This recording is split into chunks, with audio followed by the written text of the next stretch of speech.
umaraga sa pagpapala sa atin lahat para sa ating pang-araw-araw ng talata. Tayo ngayon ay nasa Exodus Kapitulo 31, versikulo 12 hanggang versikulo 18. Sinabi ni Yahweh kay Moses, sabihin mo sa mga Israelita na ipangingilin ang araw na ipinahinga ko sapagkat ito ang magsisilbing palatandaan sa inyo at sa inyong kaapu-apuan na kayo'y aking hinirang para maging bayan ko. Ipangilin ninyo ang araw ng pamamahinga sapagkat itinangin ko ito para sa inyo. Papatayin ang sinumang hindi magpahalaga rito at itatapon ang sinumang gumawa sa araw na ito. Gawin ninyo sa loob ng 6 na araw lahat ang kailangan ninyong gawin. Ang ikapitong araw ay araw ng pamamahinga at para sa akin. Papatayin ang sino mang gumawa sa araw na yaon.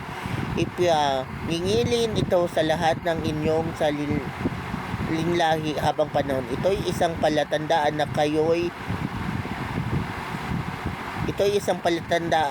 at ng bansang Israel na manatili habang panahon. Sapagkat sa loob ng 6 na araw, nilikha ko ang langit at lupa at pahinga ako sa ikapitong araw. Matapos sabihin ni Yahweh kay Moses ang lahat ng ito sa bundok ng Sinai, ibinigay niya rito ang 2 tapyas ng batong kinasulatan ng kautusan na siya mismo ang sumulat. So, ang passage ito ay patungkol doon sa araw ng pamamahinga or yung day of rest or yung Sabat. So, ang sabi ng iba, ang Sabat daw ay Sabado. Ang sabi naman iba, ang Sabat daw ay Linggo. Pero alam nyo ba, hindi yun mahalaga sa harapan ng Diyos. Mas mahalaga sa Diyos yung sumusunod ka.